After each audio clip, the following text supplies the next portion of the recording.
We are moving towards session one, but within session one, we will have two respondents, but because we do not have a timing for Petros Kokalis, member of the European Parliament, but then for the Progressive Alliance, Syriza, is not foreseen further to introduce herself. Maybe this is the ideal time to do that. Well, thank you. Good morning from me too. It's an opportunity to say also good morning.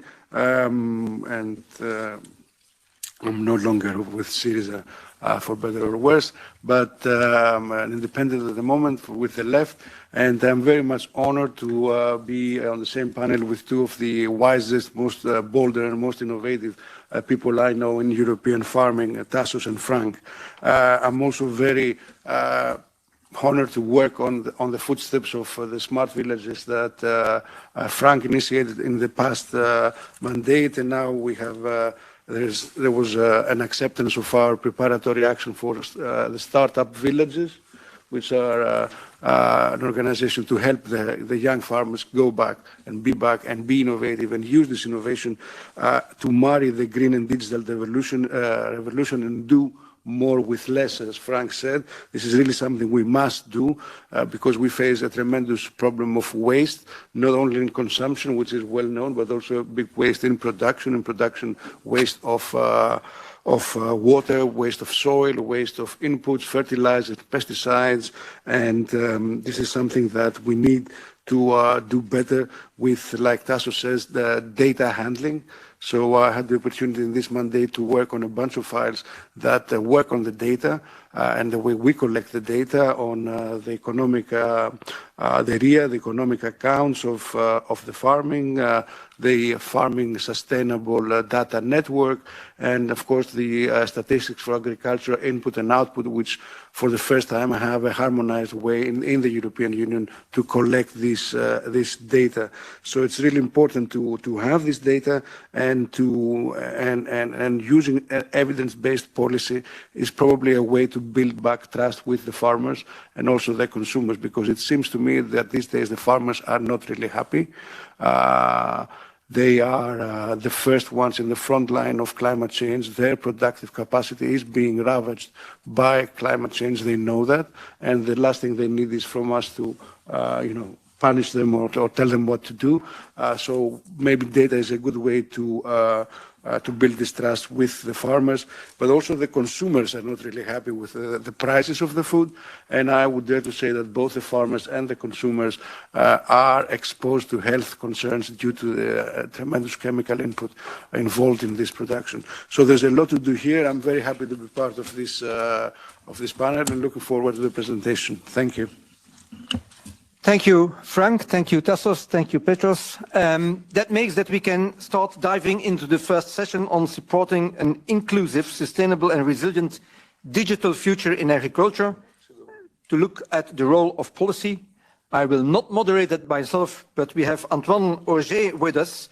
He is the research director for the IEEP. He joined IEP in 2021, at that moment as head of the global challenges and the sustainable development goals, but since July 23 as research director. Antoine, you can have my chair and I will take yours. Good morning, everyone. Let me start with these words as well on this very special day. Welcome to this House of the European Parliament for the first session of the conference of today, looking at digitalization, artificial intelligence, and sustainable agriculture. And that first session will be looking specifically at the role of policy to support an inclusive, sustainable, and resilient digital future in agriculture. And I insist on the importance of all of these three words because they do work together if we want to come up with a sustainable pathway for agricultural model. I would like to thank, first of all, the Member of Parliament, Frank Govorich, and Petros Kokalis and Irene Torre for hosting us here in this House of the Parliament. So, as mentioned, my name is Antoine Auger. I'm now the research director at the Institute for European Environmental Policy, which is a think tank looking at the sustainability aspects of European policies. We've been around since the 70s, actually, and looking since our inception at agricultural policy of the European Union. So we've been there for a while, and we've seen the evolution that Tassos was mentioning as well, the evolution especially in the digitalization aspects of European agriculture. Let me repeat very briefly some very brief house rules. So indeed, this event is live streamed. There is the opportunity for attendance online to ask questions. And of course, we encourage the audience here to do so as well. If I can just please ask you to introduce yourself before you do so. And please also, indeed, as there is no translation or interpretation, if you could ask your question in English, that would be great. Thank you so much. Without further ado, I would like to pass on the floor for the keynote presentation with Professor Jos de Buitenmaker. I apologize in advance for the pronunciations.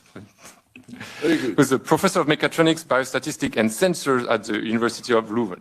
Professor, please, you have the floor. Yeah, I think as somebody from Belgium, I also have to say good morning to all our friends from Europe and across the world.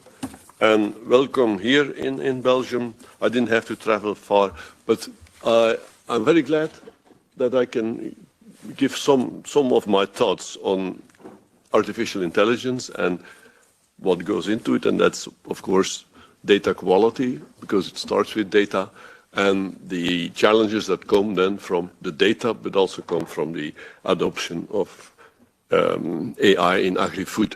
We did a study there for STOA, for the basically the research organization of the European Parliament that was together with a number of colleagues from different countries in Europe. And I think the link has been sent to you also in the invitation to the meeting. So let's, the lady with the golden finger sits on the left there.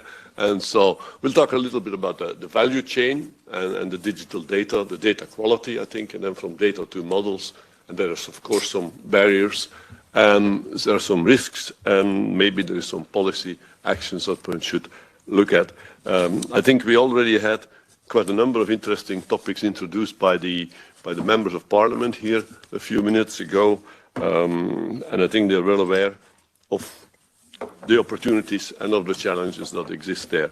Let's go to the next slide, please, and look a little bit at the value chain in agri-food, where we say, well, we start with trying to find some good seeds, and then, of course, we use those in production, and then there is, of course, the harvesting and the processing that happens, and the storage, and then there's the marketing, and in the end, the consumers. And they say the consumers, they vote with their, whatever, stomach, sometimes, on what they want. But that information has to go back to, goes back to basically also the marketing organizations, because they find out where the opportunities are, and they tell the producers and everybody else in the chain what they think about it. And so this is a product chain as well as data chain, because the top one is not just that the product goes from one place to another, there's also data that go along with them, go from left to the right and from the right to the left. So this is data. And data, they mean something. And these days one says data is the new gold. For some, maybe it is. But where are the data sources? And I think we have heard about it a few minutes ago. The data sources, we have the weather, the soil data, seed data. There's data linked to everything, to the soil, to the seed, to the quality of the water, the amount of water needed, historical yields, fertilizers, management, satellite images, robots, and so on. So these are all then maybe only mainly for agricultural production. So there's more data linked to that once it goes into the harvest, once it goes into storage, processing, and so on. There's data everywhere. Yes, next link, please. And so some of those data will have to be shared. So you have the localized data, the ones that you just saw there on the farm. Then you have, of course, the soil data, and then you have imported data. So a farmer can generate data, but he also has to import data. Import data on the climate, the prices, the forecast, and so on. And of course, he will also have, maybe he will export some of the data. So there is a big traffic It's not yet a traffic jam of data going back and forth between farmers and other organizations. And of course, there are EU regulations on data sharing that one has to be aware of. So if there is such a big traffic of data, where do we have then the challenges in those data? Well, let's say, you know, we can look at a few of them, and we have to summarize them here in this brief introduction. I think there are some technical developments that we have to look at as challenges, because I think we need low cost and robust sensor technologies and measuring solutions that generate precision data. So I think sometimes it's a difficulty. We want to have it low cost, we want to have it high precision. And it's high precision and low cost on mobile equipment that works in the field under very harsh conditions. There's also the need to have connectivity with good reaction speeds, because I think predictive maintenance, when something goes wrong, or maybe damage avoidance in the field. So this is also something where you sometimes need those good connectivity. And of course, especially for autonomous and automatic controllers, this connectivity is very important. And of course, all the other points about good sensors is important. Otherwise, things may go wrong. And then you can say, well, what is there something about the quality and availability of the data for reliable AI development? Well, it's large data sets that we saw already, the big traffic, but you need data sets with high variability, because if all the data talks about the same cow, then you don't have any variability that you can use. So there is a high variability, yet high quality. So this is something that we have to be aware of. And of course, the data, they should be findable, accessible, interoperable, and they should also be reusable. So there's a big things we ask from the data. And the data come from different sources, from multiple sources. And, you know, we talk about sensors, but there is a lot of data still being entered manually. And the error rate at the manually entered data is relatively high. So how can you reduce them at a low cost? Because manual data, it's, you know, the pencil and the paper in a number of cases. And there's context-based data. For example, you can have the spatial resolution that you want to be aware of, but also the temporal resolution. So you can have satellites every day, every 2 days. Is that enough to detect the start of a disease that maybe in 2 days can ruin your orchard or can ruin things? So these are problems that one has to be aware of. Okay. And then, of course, data quality and model quality, they go together, because what is it about the universality of AI models? If they're only being programmed in, let's say, in Europe, or you only use data coming from Asia. And better that is a challenge, because also aging sensors, there is contamination, there is drift, there's all kinds of things that can go wrong on a machine.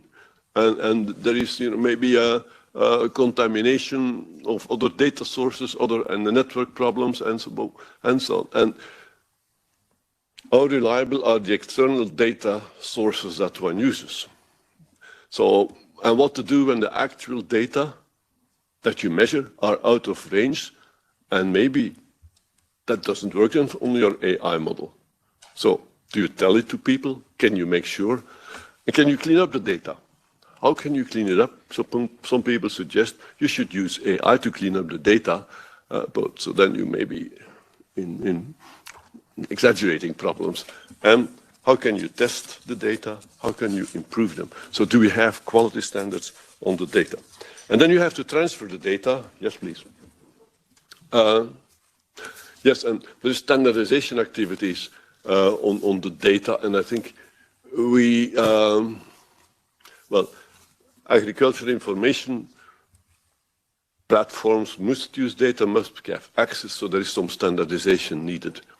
But you have the standardization of the data format, but the accessibility of the data is another one. And nowadays you see that there is quite a big activity going on how do we make sure that we can use data that are collected in this place that is available on that place. And AgriRouter is one of them, but if you look at the internet, there is quite in every country, every region wants to have the data and its own way of doing it, because there is probably some money to be made in it. And of course, in other cases, governments want to have accurate data, and I think the Chinese data collection is quite a bit different than the collection that we have here in Europe. So there's many initiatives, and maybe some coordination could be interesting. Yes. So, what are some of the barriers? So the storage and the collection of the data and the monetization in agri-food. Who owns the data? That's a question that goes around all the time. And I remember that when I started on precision agriculture and yield mapping, we had a discussion with the manufacturer of the machines. And I said, well, these are my data. He said, well, it's not your data because you couldn't do it without my machine. And then the farmer, on the other hand, he said, well, these are my data, because if I didn't grow the crop, you wouldn't have the data. So this of course, but data that sits in the farmer's office doesn't do him any good if you lock it up in the cabinet. So the next question is, when data are collected by machines on the farm, can the farmer read those? Are they in a readable form, or is it just also some, I would say, but that's not very nice to say that here, is it in some kind of Greek that you cannot read, or is it in some kind of Chinese that you cannot read? It's something that is a question. You know, can we hide it from the farmers, what we're doing with their data and how they look out? The digital divide and affordability, I think it has been mentioned here. It's affordable broadband access, of course, in the houses, in the fields, but it's not just having the access. You have to train the growers, and you have to train their workers in the possibilities of AI and the limitations.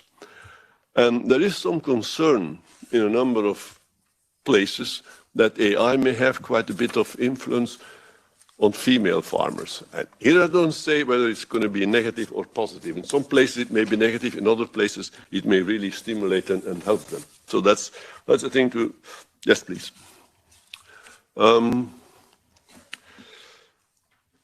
We have some, we have the user acceptance. Yes, the user acceptance, training of growers and their staff in use of AI, and also the limitations, we just said it. There's another thing is, we have to tell the farmers that we're using their data. Somebody told me, well, it's a manufacturer of tractors. He said, well, we had a problem one day because we called the farmer and said, there's a problem with your tractor. And the farmer said, how do you know?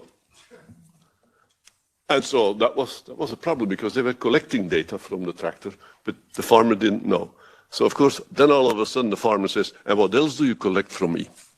And what else do you do? How do you use it? So this is openness, and that's also has to do with trust that you have to have. And trust is of course also on the data. Do we have some quality standards of the data?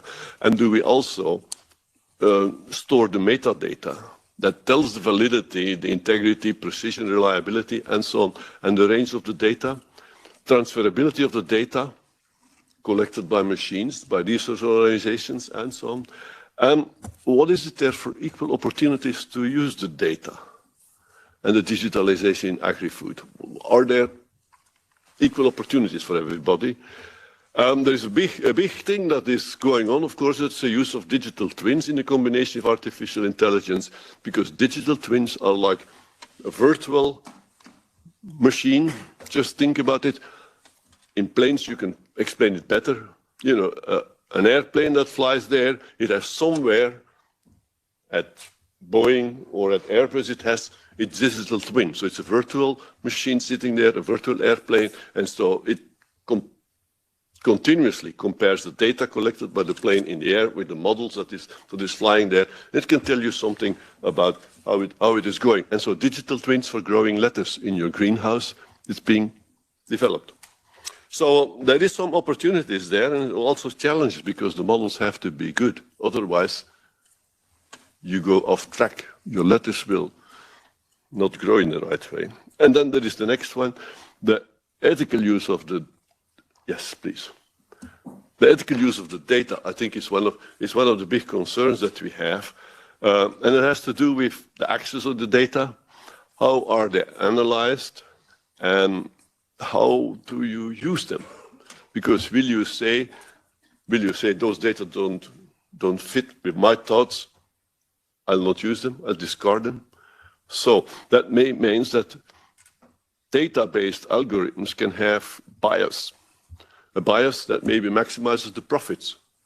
And sometimes, well, one of the examples is, you can use that data, artificial intelligence and those models, and it may deplete a farmer's soil to extract as much yield as possible, but it will go on for 2-3 years. And then the farmer will find out, oh, now I have a problem because I can't cure it anymore.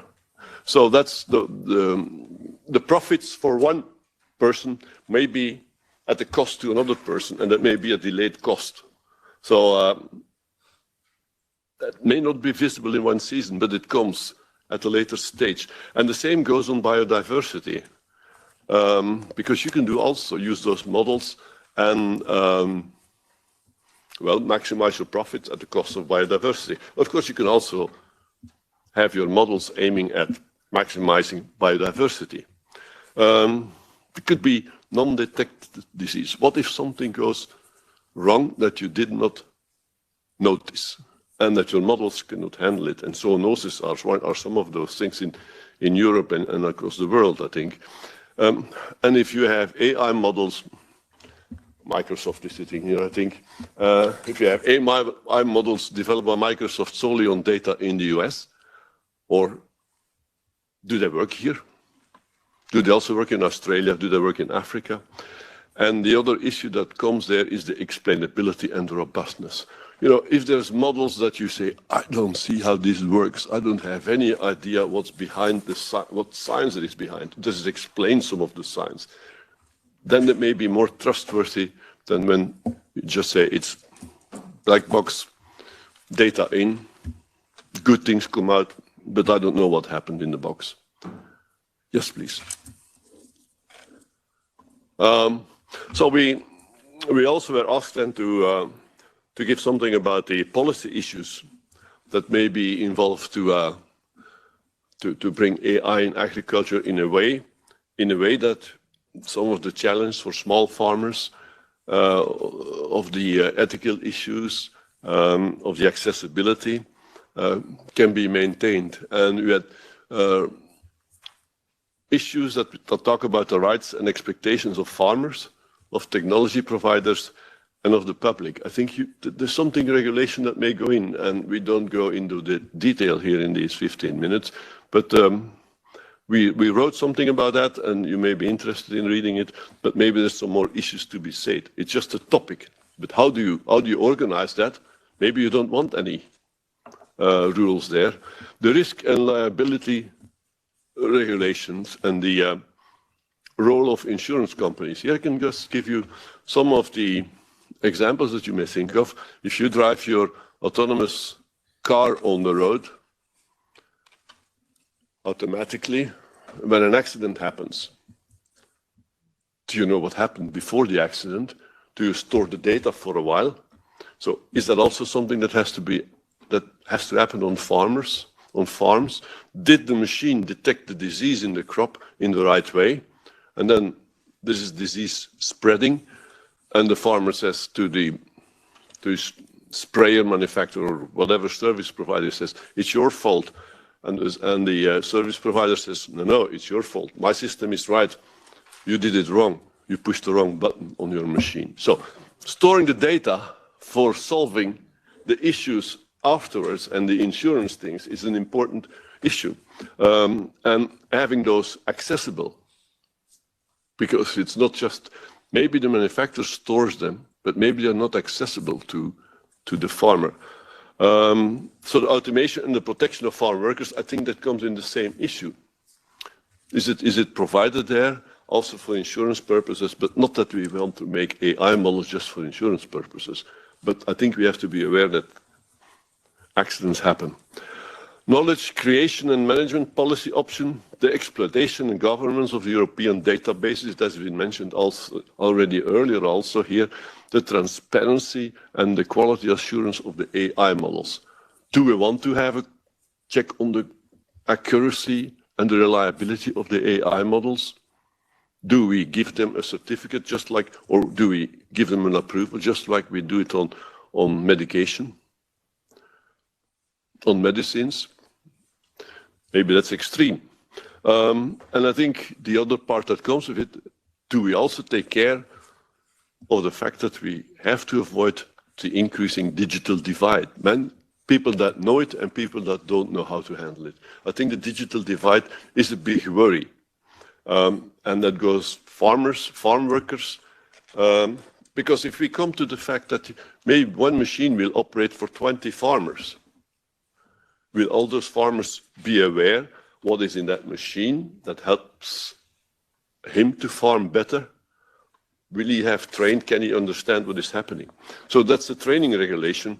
And there's sometimes you could say, well, should we have legislation that creates teaching opportunities, learning opportunities for people that will be involved in using AI in agriculture. The AI economy, do we want to lock in the farmers in one kind of provider so that he cannot go anywhere else? If you step in a Tesla car, you'll be driving Tesla for the rest of your days. Towards new market entrants and then affordability and accessibility of the data infrastructure. I get a sign here that I should stop. It's an AI sign that came from my left side, but yes. Yes, so, okay, I think there's no doubt that with the data collection, the AI models that we have, that we can give advice to better farmers. We don't have to say that maybe too often. I think we are convinced of that. Let me say that. But, you know, better farming, the definition of better, we have to agree on that. And we may have some different opinions here around the table as well. And I think one important part is if the AI models are based on physics and biology, or at least include that knowledge, then we may be more responsive to looking at how they predict our things and how they can respond to disruptive events, floods, sudden drought, and those things that happen. I just have 2 more slides, maybe quick ones.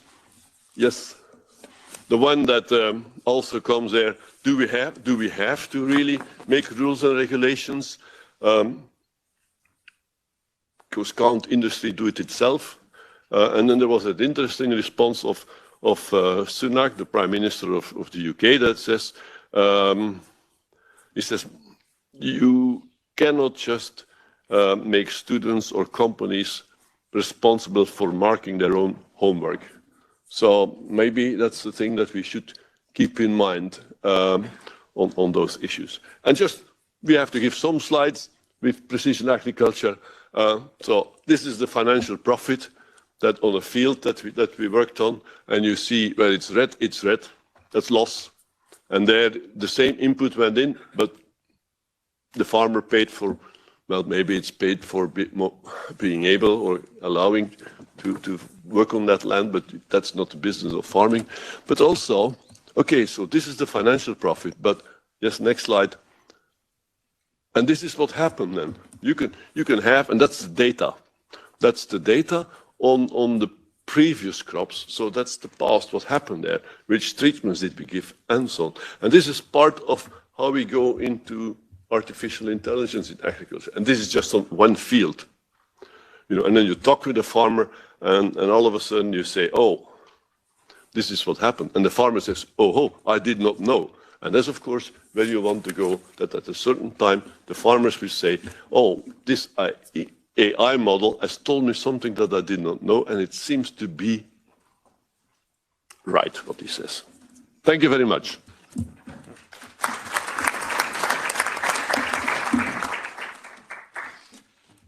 Thank you very much, Professor, for this presentation on the role of data, the key role that data is playing in our agricultural model, and especially in the process that we see of digitalization. I mean, I agree that you said that they mean something eventually, that yes, there are challenges associated with them in terms of quality, the access, use, so the ownership, but eventually there needs to be at the heart of a science-based policy making so that we can eventually mark the homework, as Mr. Sunak would have mentioned.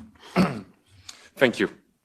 So now, without further ado, let me pass on the floor to our distinguished panelists for this first session. So I would like to please ask you to welcome with us. We have Evangelia Mormora from the European Commission, working on data protection and governance. We have Bram Moskop with us, who is the Managing Director of FIBO Europe, which is a research institute of organic agriculture. Grigoris Chatekostas, who's the Vice President for Business Development of Foodscale Hub. And last but certainly not least, Ornella Cosumeti, who's the Director of Sustainability Policy from Microsoft. So please, if I could start with you, Evangelia, if you don't mind, to make your presentation. Thank you so much. Yes, so good morning, I guess, from my side too, as the day requires. I would like, first of all, thank also the organizers of the seminar for inviting me here to have this very interesting discussion and continue actually what we started back in December with the EU Agri-Digital Conference, discussing actually the importance of digitalization for the sustainability and the resilience of agriculture. So I'm really glad to continue these reflections here. I would like first to start by mentioning, even though it was already referred, that the agricultural sector and also the rural areas are facing today really a broad range of challenges. It was mentioned already, from food security concerns and environment and climate issues to evolving consumer preferences, but also depopulation in rural areas. And it was already also mentioned that indeed, the digital technologies, AI-based solutions, they do offer unprecedented opportunities to face these challenges. But I will not list, of course, all the advantages and opportunities. But what I would like to underline is that digitalization is not a one-size-fits-all solution. Its successful implementation requires actual careful planning, investments, and capacity building. And this is where a supportive policy environment plays a major role. Because in order to have this successful implementation, we need to work at two fronts.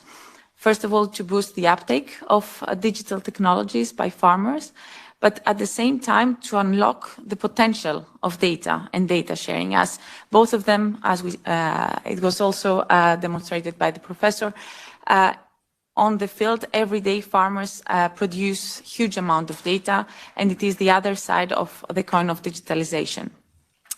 So in this respect, the common agricultural policy comes in, and it has a role to play, but also in synergy with actions that are stemming from the EU strategy for data, but also from the research and innovation programs. Digitalization is not a simple issue. As we said, we need to face and address various challenges. Farmers are at the forefront to contribute to reversing negative trends, and we need to have a holistic approach towards that. In the current period, the CAP is indeed focusing on digitalization. Together with innovation and knowledge, they form part of the cross-cutting objective in order to contribute to achieving all specific objectives of the CAP, the environmental, the economic ones, and the social ones. And for the first time, the member states were also required to develop and submit digital strategies for the agricultural sector and the rural areas in their national CAP plans. So they had to reflect how to approach this issue strategically, to describe how they're going to use all the tools that they have in their hands under the CAP, like eco schemes, commitments, investments, but also in synergy with other funds, how they're going to boost digitalization in agriculture and rural areas. What is also important is that the CAP is not acting in isolation. We have to see now how all the acts coming from the EU strategy for data, they come into play, and what is the significance for the farmers. Notably, the Data Act and the Data Governance Act. What does this mean to unlock the potential of data? The Data Governance Act, which is applicable as from September of 2023, regulates the processes and their structure around the voluntary data sharing, while the Data Act clarifies who can create value from this data and under which conditions. And this will allow also farmers to create value from the data that they produce every day on the field. However, it is also a challenge from our side how to make farmers be aware of what they produce and what is the value of the data that they produce. So this is something that is also linked to the issue of trust that it was mentioned before. So this is a challenge also for the policy side on how to translate all of that for the benefit of the farmers and the rural communities. Finally, we cannot also forget the research and innovation programs that play a major role. The Horizon 2020, the previous one, the Horizon Europe, but also the Digital Europe program. They are really instrumental to boost the acceptance and the effectiveness of AI, of digital solutions. And just to finish this first intervention, to say that the agricultural sector is really undergoing a profound digital transformation. We're talking about digital farming ecosystems where each operator of the agri-food chain is interconnected. So we cannot talk about farmers operating in isolation or other agri-food operators alone. So, this is also in connection with administrative entities. So where really digitalization connects and links the dots between all the operators, and policy has an important role to play so that everyone profits from the benefits of digitalization to minimize the risks and maximize the benefits, as it was mentioned at the beginning. So thank you for giving me the floor. Thank you very much, Amelia, for this great presentation.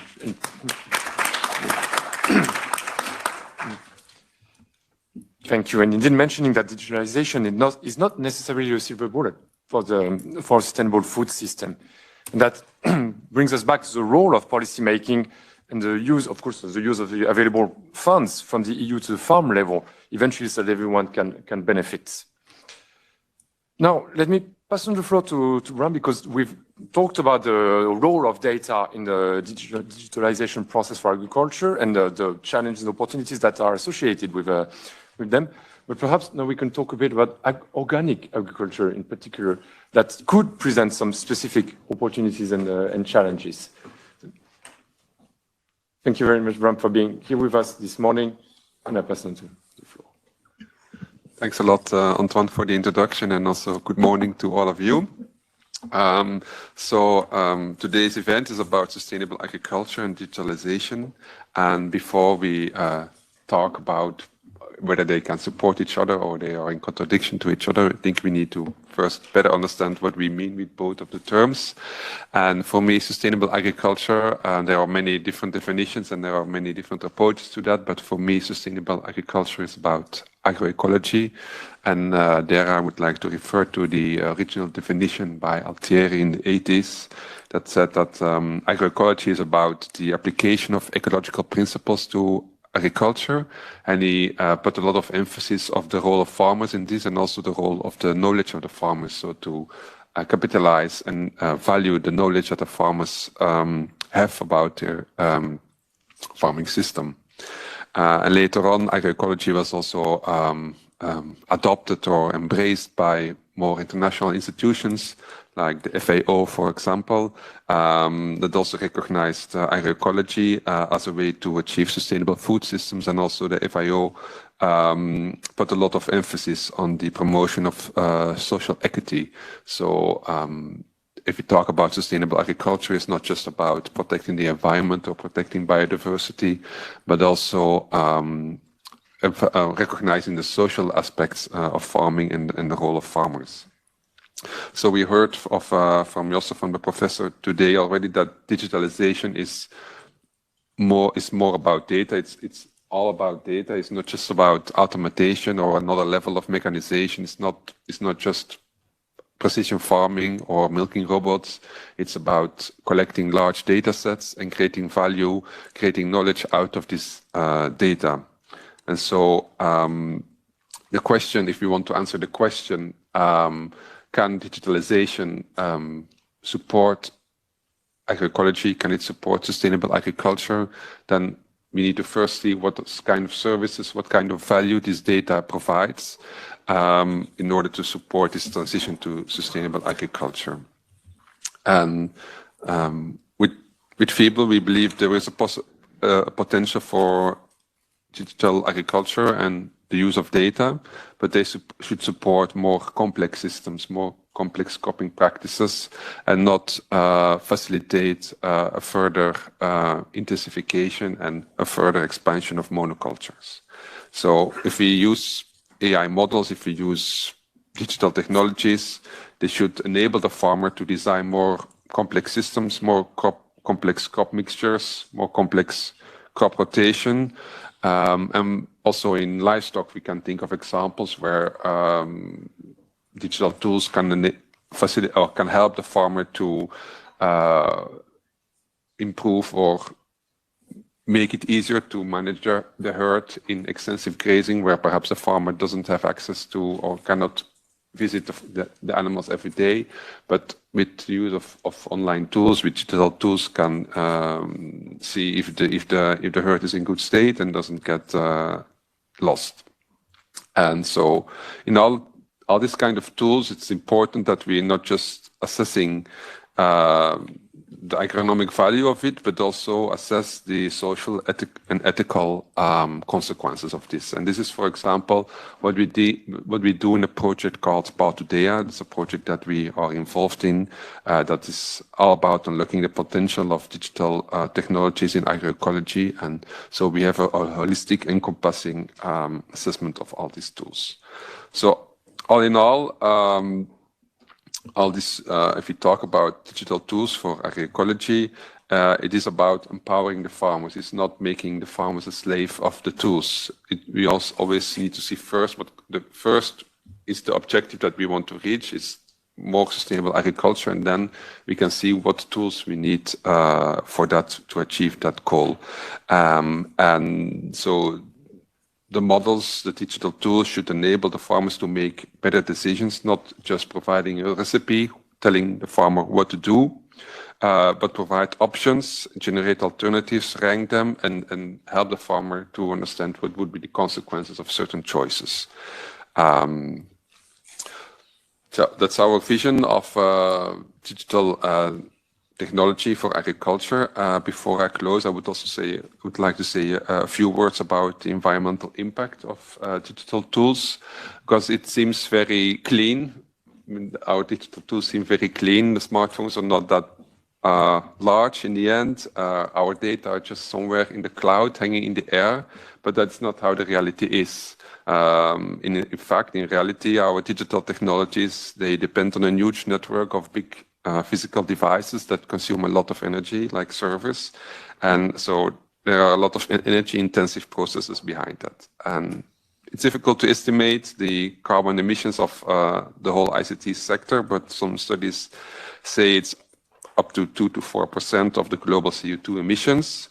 And that's surpassing the impact of the airline industry, for example. So if we are to promote digital technologies, if we go ahead with these digital technologies, there is a risk that even green digital technology will actually result in higher emissions, in higher pollutions than the one we can generate, for example, in terms of pesticide reduction. If we develop a tool to reduce pesticide reduction, in the end, we might have more pollution stemming from mining of rare materials. So we always need to consider carefully if we whether we really need certain technologies. We don't need to just produce digital technologies just for the sake of it, but always check what is the added value and the true cost of our technologies. So to conclude, we see a role of digital technologies. Digital technologies can help the transition towards sustainable agriculture and agroecology in particular, but we need tools that can be adapted to different contexts. There is no one-size-fits-all, and farmers need to be involved fully in the co-creation of these tools. We don't want prepackaged tools, but tools that farmers can adapt to their own needs. And these tools, they should allow the management of more complex systems instead of promoting uniformity. And when it is about tools, digital tools and digital devices, we always need to take account of the real environmental impact of these tools and also enable their reuse and recycling to extend their lifespan. Thanks a lot.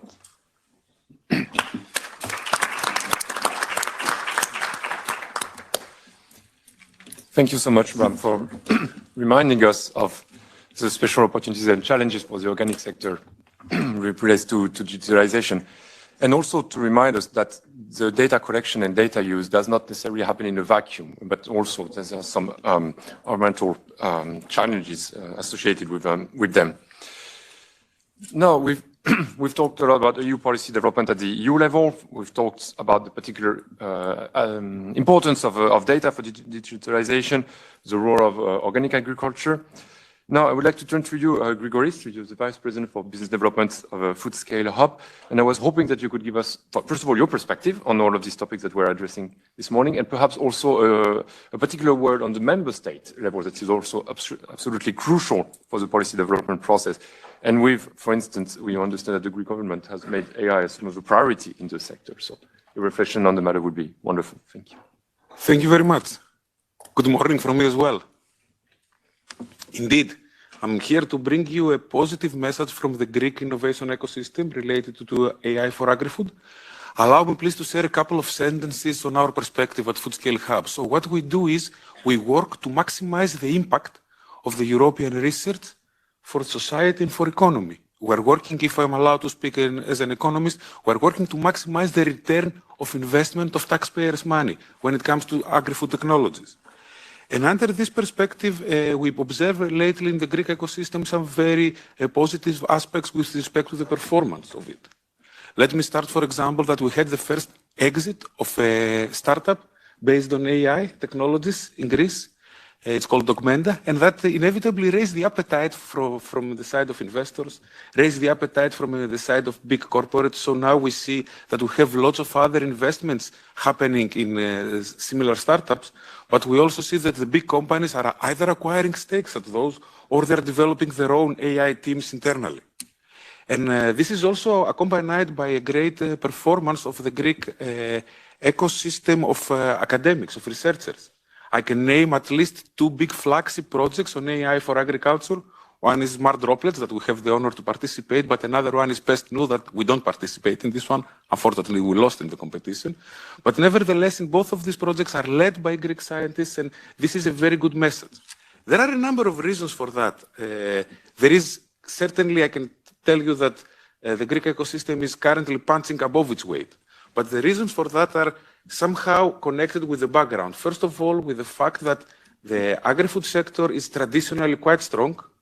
It has proved to be extremely resilient in the times of a crisis, and also that we learned to do more with less.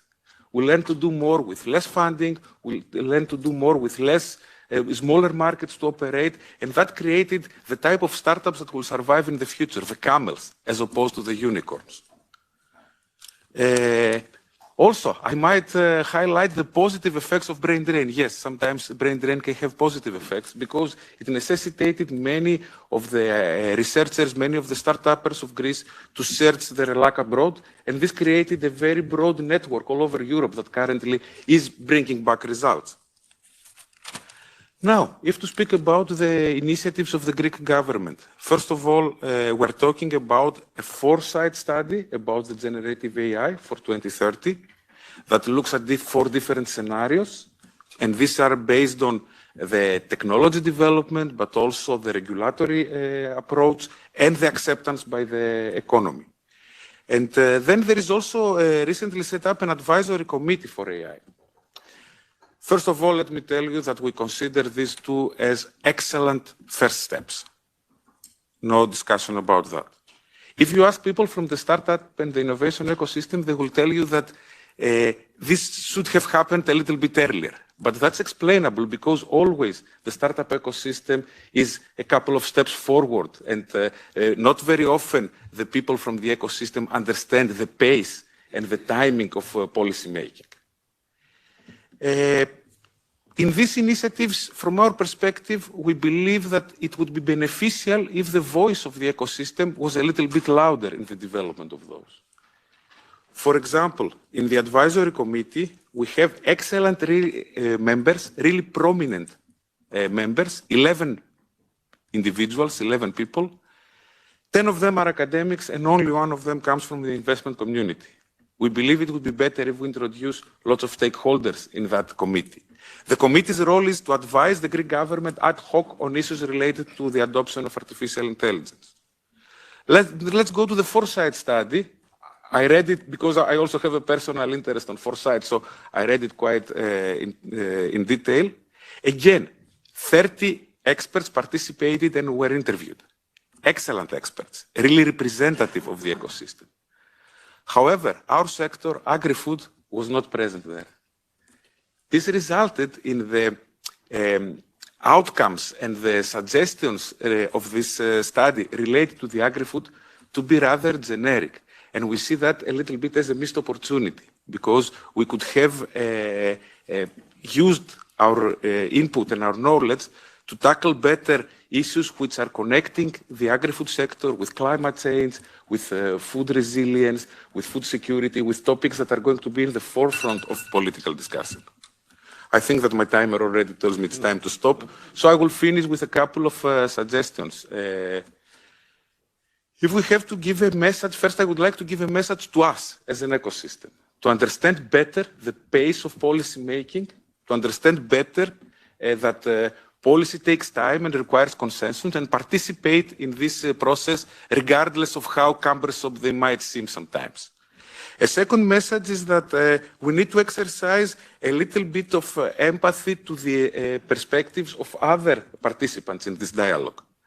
But if I have to follow the advice I got from a member of the European Parliament, Mr. Kokalis, on the airport yesterday, he asked me to make a bold statement, so allow me to do so. I think that the message for the next policy-making cabinets would be that they need to identify the agents of change, the organic farmers, the young farmers, the startup community, the hackers, the makers, and introduce them more to the dialogue. Thank you very much.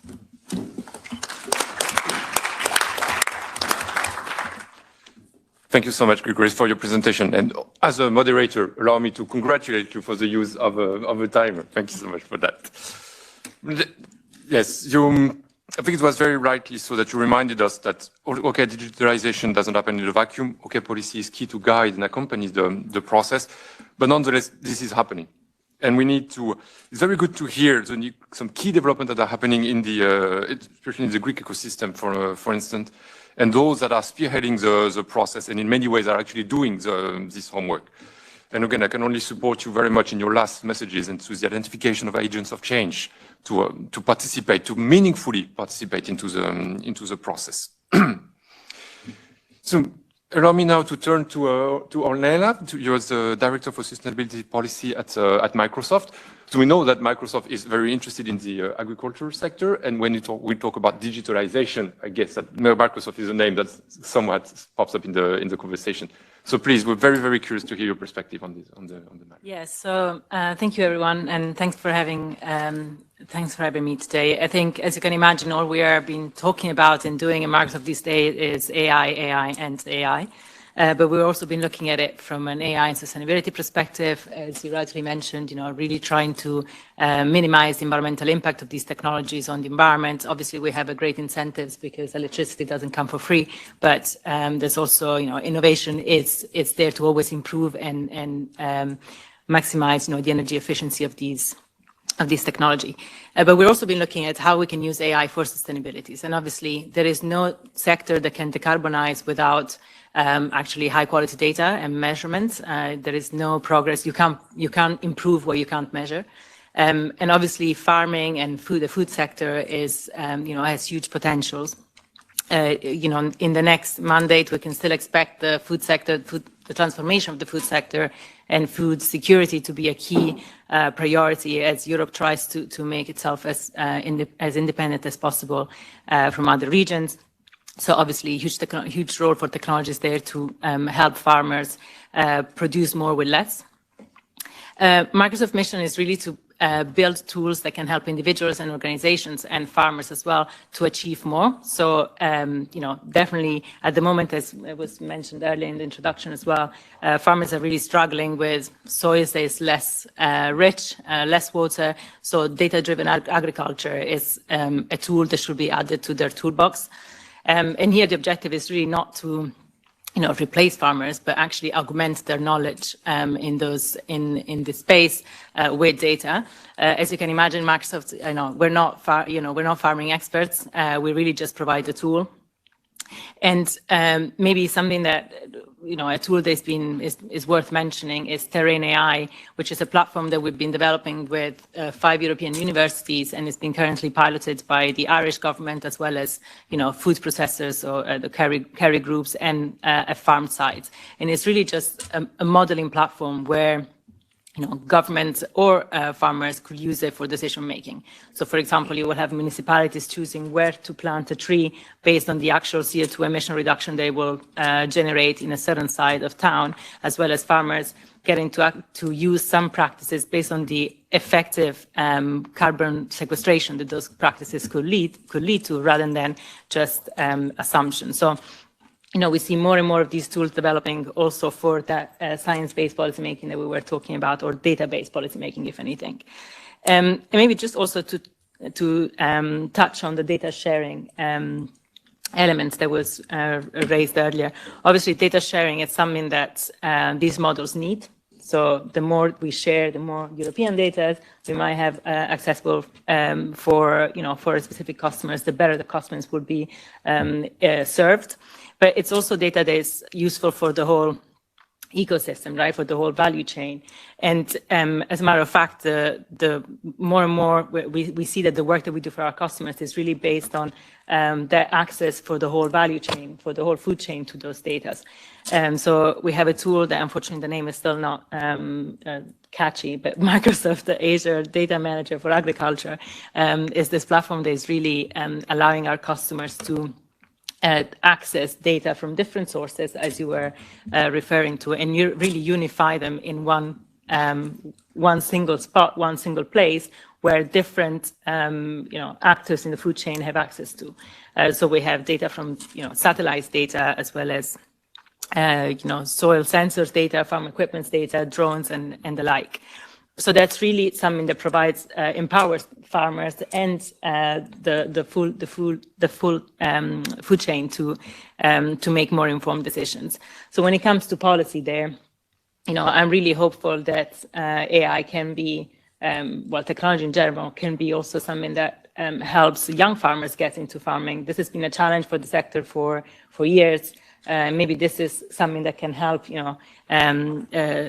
tackle that. But it's also true, and the report outlines some of the significant risks, that we don't want to get to a point where we have even a broader digital divide and a bigger diversity and divide between small farmholders and larger farms. So it's important that policy gets to focus on equal access, obviously, to the internet, but also equal access to these technologies. We're talking with some, farming groups in the past, and they were saying, well, some of us don't even know what technologies are available. So maybe there is a bigger role for national advisory, institutes to kind of present and outline where this technology can be found and what technologies are there. Then, obviously, training. And again, this was mentioned earlier. Frankly, if I think of, I come from the south of Italy, I don't think that the farmers that we know know how to use AI powered technology. So let's make sure that there is also that equal access to trainings. And then finally, the Commission colleagues here has mentioned CAP, and CAP, we're very big supporters of the work that has gone and goes into that every 5 or 7 years.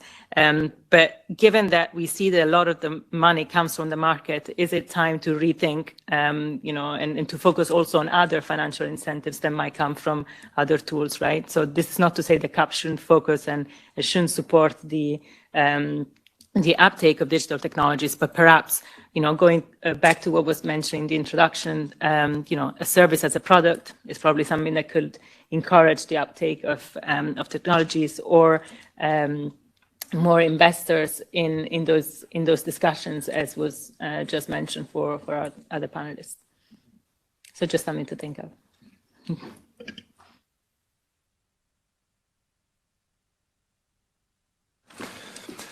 Thank you so much, Ornella. And indeed, Ornella can only support that. You've mentioned, it goes back to what Professor Beidemaker was mentioning on the challenges associated with digitalization, in terms of quality, the access, the use, the ownership of data, and the importance for policy to bridge and avoid this digital divide that could be that could be very much a challenge in the sector.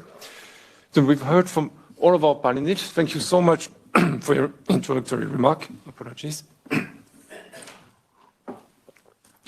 Now I would like to turn to the audience, both online and in the room. If you have any particular questions, please, we have a little less than 15 minutes now for an actual conversation, a two-way conversation. Please, by all means, you're invited to ask your question. If I can just please ask you again to introduce yourself first, and please ask your question in English, and if relevant, to address your question to a particular panelist. Thank you. So, sir. So thank you very much for the very interesting conference. My name is Stella Veliki. I have studied physics and informatics, and I am a member of the European Physics Society. And I have 3 very short questions to the person from the university from Leuven. I have a lot of questions from people who ask me for an artificial intelligence model to use it for their own question. And my question is, do you have such a model on the European level that the people can load on their PC with a teaching tool for this algorithm from artificial intelligence, with a help desk, and with a very agree with you a program where with solution if you have error when you use this model. I work every time with such a program with solution. It's a very important. Do you have such a model, a very general model that every people can give their own data and have response of their, have answer of their question, especially from the agriculture? Give connection to the farmer that they have the same problem, give connection to them to exchange their experience with this model. That's a very important question. And give them some financial help if they use this model. That's a very important step that they are very interesting to use it. Another question here is, do you speak about the quality standard of data? It's a very important step, because if you have a bad quality standard, you have all the bad results after that. My question is, how do you fix this quality standard? It is a European, it is for every farmer, it is statistical data, it is statistical function. How do you use it? Yes, and that it's all what I want to know. Thank you for those interesting questions. Yes, I think we would like to have a model of a farm that a farmer can then put his data in there and look at it and see how it would behave. I think personalizing it to his particular farm is one of the big difficulties, of course. But there are some models under development where there is a model farm, and where you could look and see how would these decisions, how would decisions that he makes influence his operations, his profit, maybe his crop growth. Is it model complete enough? I don't know. I don't think so. I think there is, if you talk about sustainability and other issues, because he doesn't operate just on his old farm. It's in a larger context, and that is not there yet. And I think it would be interesting to have it. And of course, it would also pose some challenges to the farm, because he then must also make sure that he has the data in the right way, that they are also transferable to that model. So that has also to be ready. So it's not just give me the package and I can run it. Doesn't seem to work that way. Sorry for that. The quality standards of data, we've had many discussions during the writing of the study. How do you do it? How do you define it? Who will have to define it? Do we have to go, this is not just a matter of agricultural people. I think it's also the statistics people, the data handling people. Is it something that the Joint Research Institute has to do, of the EU? Define, how can we define the quality of the data that go into all our models? Because quality of data will also mean maybe quality of models, because otherwise we get the classic words like garbage in, garbage out. So we want to avoid that. But the definition of quality, I call on everybody to contribute to that. And and quality models, poor quality of models is not solved by having more poor quality data. It just gets more messy. Thank you. Thank you, Professor. Sir? Kurt Geisert, I'm one of the guides in the House of European History. I have a question for the lady from Microsoft. I had a group the other day and they asked the question, in how far can AI help to reduce the amount of glyphosate, etc.? I tried to give an answer, but I would be interested what your answer would be.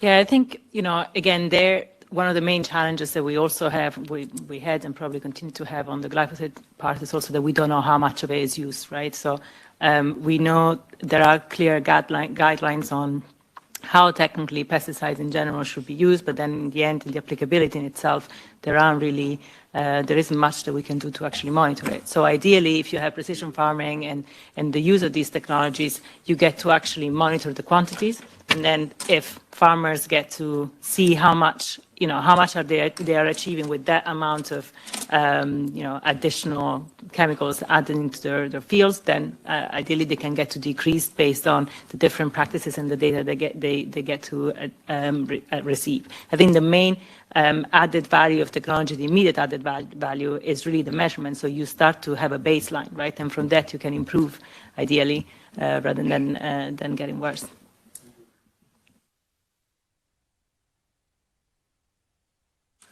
I would like also to intervene here. There is a certain risk that we use the digital tools just to optimize the system that we already have, that we already know. That we just say, okay, we use glyphosate, our farming system depends on the spraying of glyphosate, and we try to reduce it, we might try to optimize it as much as possible. But another approach is that we just rethink our cropping system, that we use much wider crop rotations, or that we do much more intercropping, which makes our systems less prone to diseases, and that we don't need to rely on glyphosate. And we also need to think about the tools that can facilitate this transition.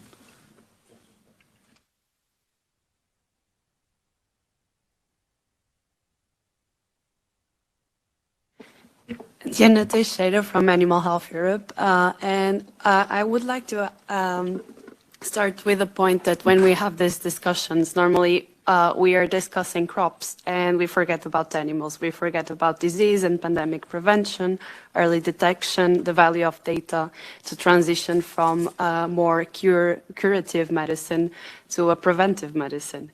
And as Evan mentioned, in the event that we had in December at European Commission, there was the opportunity to showcase how technology can improve animal health. And I would like to hear from the panelists, how do you see digitalization improving animal health in a 5, 10, or 20 years view?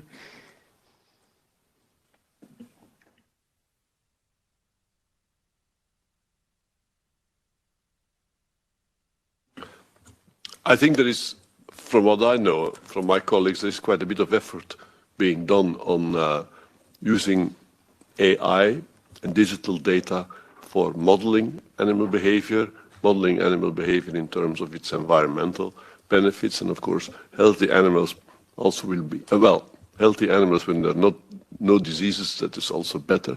They will withstand better. I think there is quite also some work, and maybe not enough, going on epidemiology for animal health. The zoonosis is one of the things that we have to be aware, because it also reflects on humans, and so we have to be aware of that. And I must say I was a little bit disappointed when writing the study or contacting potential authors. They seem to be hiding on animal environment, but I know they are working on it, and I know some of my colleagues in Leuven, but I think when you go through literature, there is quite a bit of activity going on. But it seems to be easier to do that on crops, because we see that better, because that's something that we see more every day. And so it's a pity that we neglect that. Yes. I also must say the agri-food, at the same time that we were writing this, there was a study coming out from the EU, KIC, the research, what is it, the Common European Research Institutes. There's a very huge program. And they wrote one on the agri-food artificial intelligence. So we didn't have the time, the resources to duplicate such a study. I can tell you that. But so animal health also needs to be, it's for animal welfare, as well as animal health, as well as human health relating to animal health. Yes, we need it badly. Sir? Gert-Jan Storm, European Partners for the Environment, which is a multi-stakeholder platform related to sustainability solutions. My observation is about sustainable agriculture, which is the basis for the debate here today. There is no such thing as a sustainable agriculture today in the EU. So the question is how this event, which is quite fascinating when it is about data and how much has already been developed and done, how could this event contribute to a further debate about how do we develop a system of agricultural sustainability? And my observation would be that we will be well advised to look at scientific advice, be it IPCC or the biodiversity platform for similar to IPCC. And in that context, their recommendation to consider the option in policy making transformative change. And when there's one sector that is in for transformative change, I think it would be agriculture, but in the wider context of a food system. I think a food system is a necessary step to consider to have an inclusive approach to social issues and to what citizens can expect from farming to deliver to citizens as consumers. And I try to be short and make a shortcut to IPCC recommendations about behavioral change, and I remind that the EU is committed to both the SDGs, the climate objectives, and the Global Biodiversity Framework 2050. And when we look at the potential, which is both of interest to citizens and to farmers, the range of opportunities when a transformative change approach is being developed to apply to food systems by way of reducing food losses and waste at scale, to go for more healthy diets which are plant-based and much less of animal protein-based industrialized processed food, and a trend towards agroecological practices, we could do it. But that's not the situation we have today in Europe. And if the EU wants to meet its commitments to these global agendas, which is kind of a political must, there's a lot to say for a message from this forum to the policy community for in charge of bringing about sustainable food systems. I would like to have the views of the panel on that. Thank you. Thank you very much. Unfortunately, yeah, we're reaching the end of our session. So if I can ask perhaps the panelists to give very brief responses to this, please. I think that Europe has been heavily investing in technologies, in scientific approaches. What we have been lacking a little bit is the social aspect and the business models. We spoke earlier, how can we find relevant business models that will lead farmers towards a behavioral change? Like, for example, robots are very expensive, robots as a service. How can we bring consumers closer to the farmers, community-supported agriculture? I think that the message should also include that it's not only about science and technology, it's also about societal and business readiness that we need to advance. Very quickly, I will. Thanks for the question. You said in your beginning of your statement that there was no model for sustainable agriculture. I don't completely agree with that. As I explained in the beginning of my talk, agroecology is a model for sustainable agriculture. And in practice, we see that this is being implemented by organic farmers. Organic farmers are the ones that are addressing and dealing with agricultural principles on the ground, and this is also being recognized by the European Commission that put in its Farm to Fork strategy the objective to achieve 25% organic farmland by 2030. And it's not just because the Commission likes organic agriculture, but because there is proof that organic farming protects biodiversity and mitigates climate change, is also more resilient to climate change and has many other environmental benefits. So yeah, I think we can use that as a model. Thank you so much, everyone. We could keep talking for hours, obviously, but unfortunately, now we're already running a bit late for that session. So I would now ask to close the debate for that particular session. I wanted to thank our co-organizers, the Forum for the Future of Agriculture. I really wanted to thank our hosts, MEP Bogovic, MEP Kokalis, MEP for hosting us in the European Parliament for this very, very timely event. I mean, we are in the wake of the European election. We're in the wake of the conversation on the new multi-annual financial framework. We're in the wake of the conversation of the next framework program, the successor of the Horizon. And so I think it's absolutely key that we can have this conversation on the role of policy for an inclusive, sustainable, resilient digital future in agriculture. But now, as it was mentioned, is also time to hear from those who are actually already fully immersed in these transformations, the concrete applications, the concrete examples of all of this.